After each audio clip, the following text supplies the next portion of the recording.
Ross, Luke, and Tim from GoLend. Welcome. Thank you. Thank you. Thank you. Great to have you guys here today. First of all, GoLend, what is it? It's an online marketplace that marries up non-bank mortgage borrowers and retail investors. And it's basically be the bank. You as an investor can fund a non-bank mortgage, or you as a borrower can obtain a non-bank mortgage funded by investors. You guys must be so excited. Like to get to the point where you're launching a business. I can't begin to imagine how much work has gone on the back end. How long has this been? Yeah, absolutely. It's probably been 14 months in the making. So Ross joined on board August last year. Yeah, August last year, and it's just been a milestone after milestone. So it's great to have finally launched. Yeah, it was absolutely pumped. How good. How good. Yeah. And the logo looks great. The shirts look great. So you're all shirted up. I've got that. So what's the backstory? Why you three? How did you meet? How did you get together? Way back, and this is going way back pre-kids, was Luke and I started working together at National Bank. That obviously then became ANZ. We went our separate ways. And later on, we actually met up later on. We're both having kids in birth care. And anyway, roll through. Luke had the presidential suite, didn't he? He did. For some reason. It was a twin suite, but he just signed himself in. So anyway, we kind of rolled forward a number of years, and Luke was interested in getting something together, and we just everything mashed. Luke put me in touch with Ross, and it's just rolled forward from there. Is there something to do with motorbikes and an overseas excursion with the was formation of GoLend? So Ross and I had gotten over quite a number of hurdles, and then Luke had an opportunity where he was keen on joining, but we kind of felt like we had to push him over the line. We needed a hook. Yeah, and so that was a overseas motorbike trip where we all kind of stitched the deal, and that's it, really. How good. And so how does it work with the three of you? Who brings what to the table with GoLend? Should we start with you, Ross? Yep. So I'm looking after credit decisioning for the new loan applications that come in, and all of the compliance and operations side of things. Luke's our CEO. I think the other thing is peer-to-peer lending in New Zealand, which this is what we've built here, has been around for a while. Ross and I have both been involved in peer-to-peer before.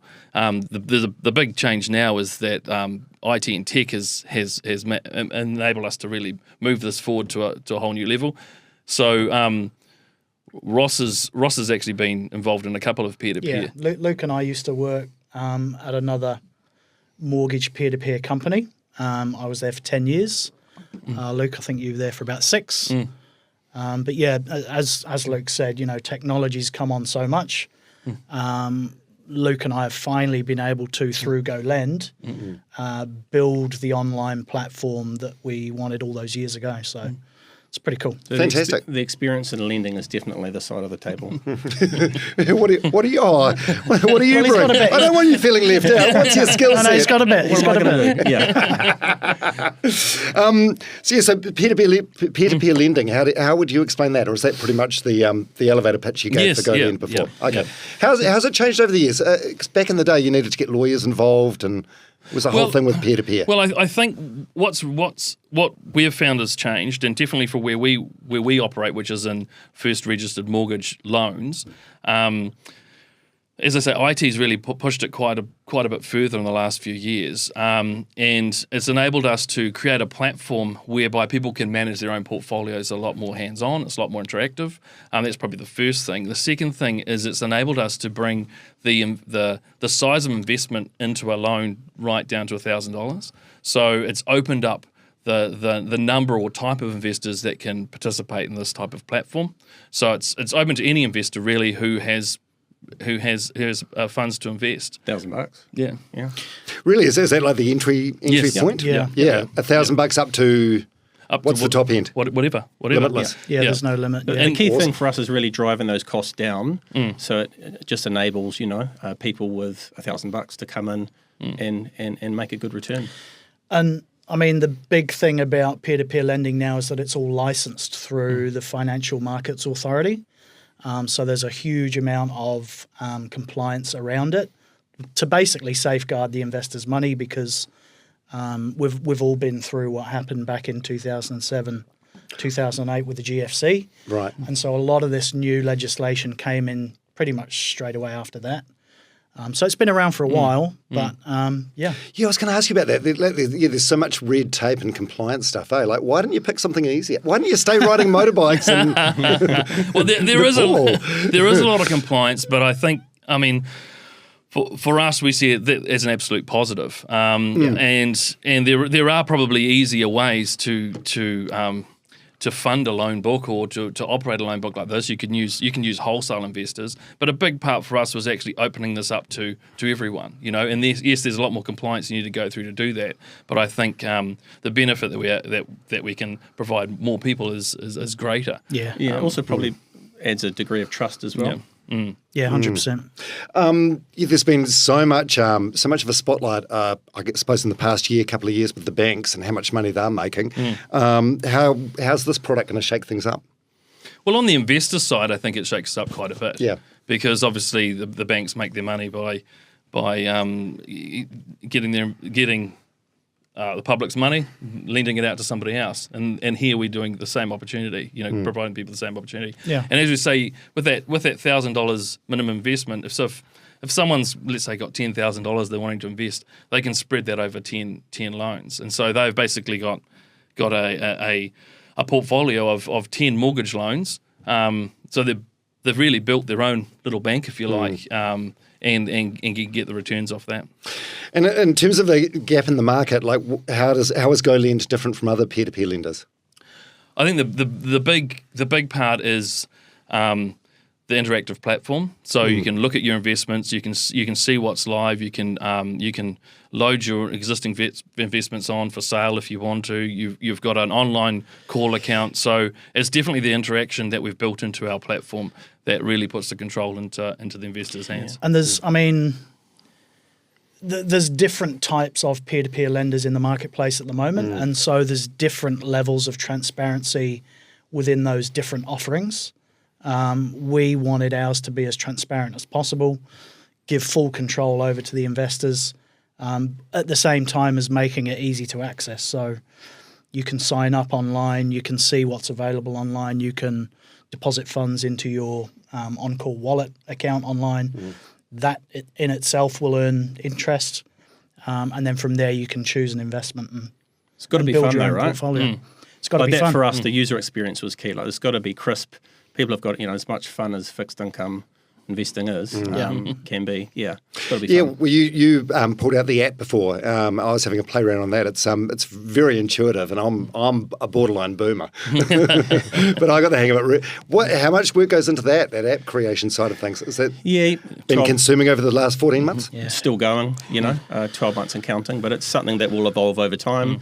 We plan on getting a lot of feedback from investors and borrowers and just going through that as to, it's one of those things that once you start investing in an IT platform like that, you just keep going. And because it's quite niche, we've actually custom built the software from scratch. And with the experience, especially with Luke and I, from having worked in other peer-to-peer companies before, we know exactly what we want it to look like and how we want it to behave. So, yeah, it's pretty cool. Yeah, so you've got quite a lot of experience between you guys in this space. What do you see the future as peer-to-peer lending to be? I think it's pretty exciting. It's a good question. I think we've definitely started in the area of first secured mortgages loans because we think that has whenever you're lending, and this is what people are getting into. There's two risks that you're weighing up. One is the risk of default, and one is the risk of loss. We know through running non-banks that secured loans, you have an avenue obviously through Mortgagee Sale to mitigate or semi-protect that capital. So we see that as definitely the right place to start. Whether that opens up into other avenues, into other types of loans, it really, as Tim was saying, it comes back to looking keeping an ear out for what our investors are wanting and seeing where they want us to take it. So what will the process be for investors and borrowers with GoLend? So borrowers, if we talk about the two, so borrowers, the the first question is, we're obviously providing non-bank mortgages, and so we look at it and go, well, what is a non-bank mortgage compared to what a bank mortgage is, and why are people coming to us and they're not going to a bank? And that's a pretty valid question I think most investors should be asking themselves. And I think we've definitely seen the banks over the last few years go into a more and more vanilla space, which is, your two incomes, one house. You can auto decision that, you can put quite a bit of simplicity around it, and get through quite a few loan applications quite quickly. Yeah. But what that means is, if you're really focusing in that what I'd call a vanilla home loan, there's still a lot of people that fall outside that. Not all loans are that simple. Yeah, right. And a lot of people are looking for either to support their business, or they might be doing smaller property development. They might be doing a renovation to sell. There'll be a lot of commercial reasons that people have a need to borrow against a piece of property that don't necessarily fit into the bank. Now, through our history, we've got more experience in the market. We've got great relationships with a large number of mortgage brokers. So that's primarily where we get our loan opportunities.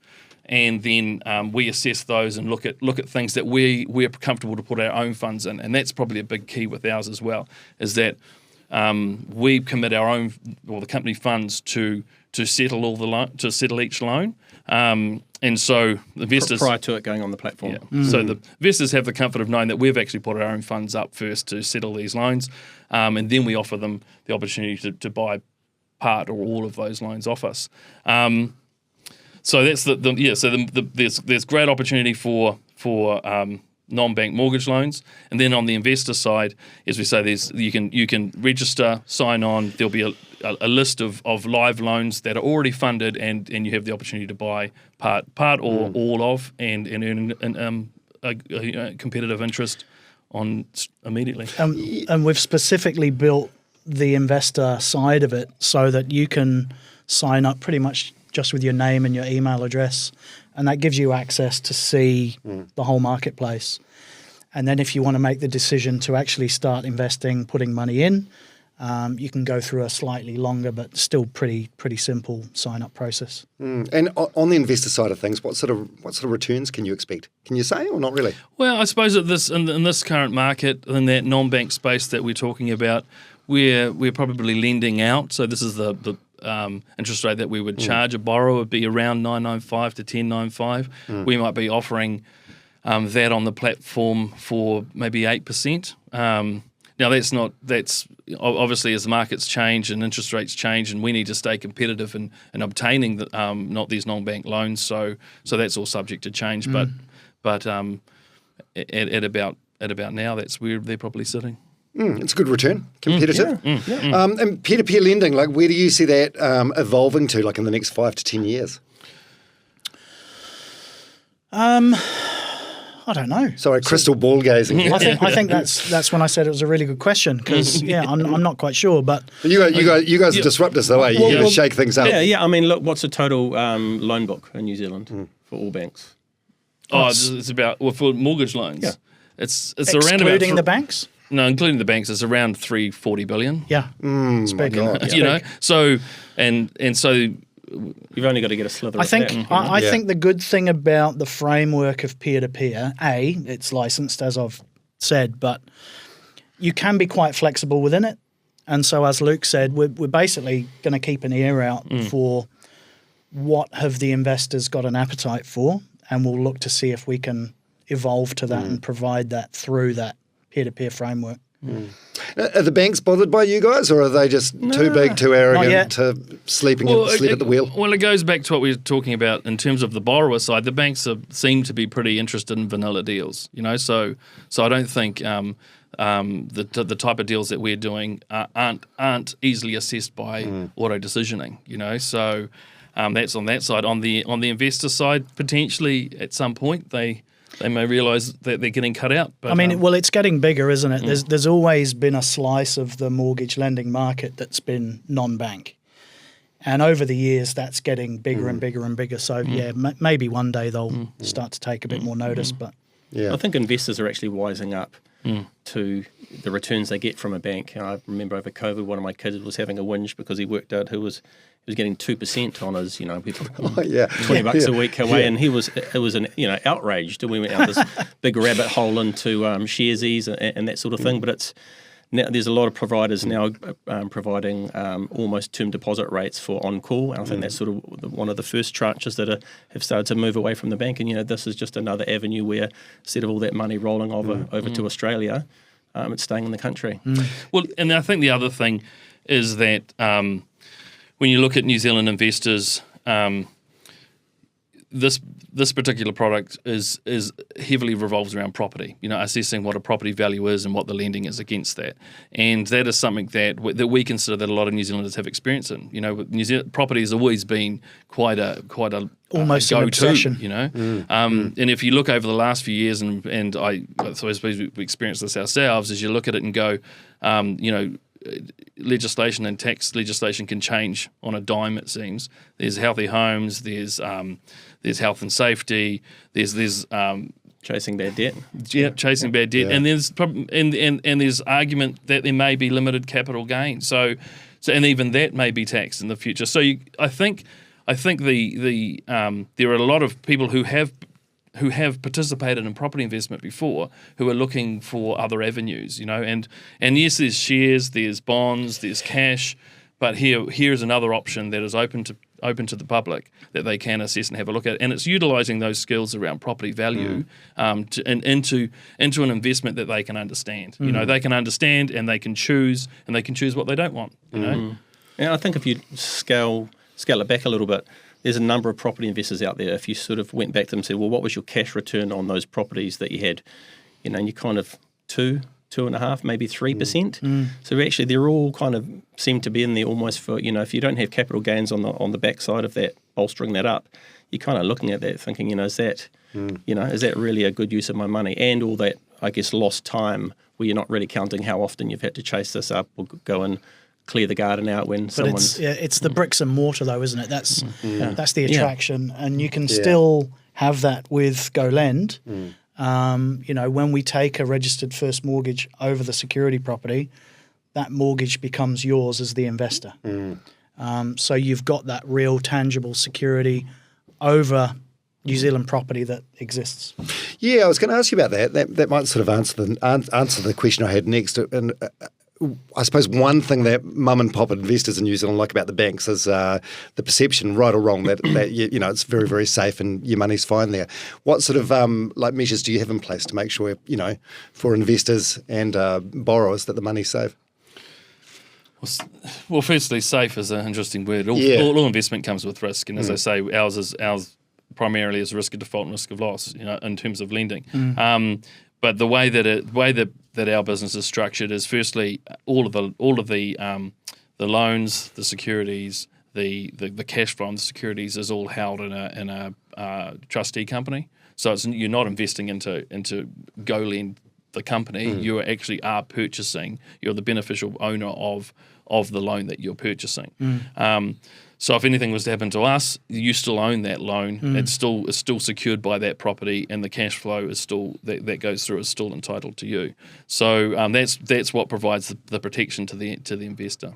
And in fact, as part of the licensing, we have to specify, if something did happen to all of us, what's the process for investors to realise that security and make sure they get their principal. And before a loan goes up there, Ross, do you want to go on what you look at? What goes into a deal when you see it there live in the marketplace? We go through a full credit assessment process. We are looking at valuation reports. We've got access to online tools to back up those valuations. We're looking at the borrower's ability to service the interest, if that's the type of loan that we're doing. We're also able, for certain deals, to build in the interest component of the loan. And so there's actually no risk of borrower payment default there, because that interest has already been provided up front as part of the loan. We obviously do credit checks. We check the borrowers, whether they've got any credit defaults or been in liquidation. So it's a pretty extensive check that we go through. Yeah, and you guys know what you're doing. You Well, two guys have got a massive history in peer-to-peer lending, right? Yeah. Yeah. Yeah, I've been lending for 20 years now, I think, in New Zealand, and it's all been in New Zealand non-bank property lending. So I started just before the GFC in 2004. So I've been through that, seen what happens when bad decisions are made and things go wrong. So that's really set the tone for me as a credit manager. Yeah. Yeah, that must have been a huge learning experience Oh. going through the GFC. Yeah, no, absolutely huge. Yeah. And I wouldn't change it for the world. I mean, it was terrible what happened, and there was people that lost their life savings. But it's really cool to see. Some people hate compliance; they think it's just a pain in the ass. But it's nice to see it all in place and the reason for it being there. We can, those that have been through it, know why it's there. Well, as a peer-to-peer industry leader, what sort of advice would you give someone considering peer-to-peer? Just have a look. I think it's difficult for us because obviously we can't offer investment advice. It's more about offering the platform. The platform's there. Have a look at it. That's pretty much it. Yeah. Have a look. Do your own research. Absolutely, yeah. Yeah, I mean, you might want to invest in Mount Roskill. You might want to invest in Invercargill, but it's all there on the platform. Have a look, assess it, and go forth and make money. You're fully in control of what you want to invest in and what you don't want to invest in. If you just want to sign up, have a look, that's absolutely fine. Who wants to invest in Invercargill? Hey, There's some good rental returns, eh? Yeah. Good yield. love it. Is it actually? Yeah. Actually, it's booming down there. What do you pay for a place down there now? Is it under $100 or no? Nah, not at all. No. Are you from there? No. He's very defensive, isn't he? Of I spent the, a bit of time down there. It's I've got friends that have bought rental properties down there because it is cheaper to buy. And you can earn a very good rental yield. There's actually a lot of people that need accommodation down there. Which Bluff's a different story. Bluff. Yeah. It's a weird breed in Bluff, isn't it? Yeah. Geez, you'd need to stock up on beanies if you were living down there. Yeah, 100%. No place for a bald brother. No. Hey, well, this has been great. This is really, really interesting. You guys have been working. It's like the duck on the water. Everyone sees what's on top of the water. They don't see what's underneath. You guys, a lot of work and a lot of thoughts gone into this, and a lot of experience in your careers leading up to this. So I've got no doubt that people that check out Go Lend are going to be in safe hands. Awesome. Yeah. we appreciate the time. Yeah. Hey, congratulations. It's been great. Thank Thank you very much. Thank you.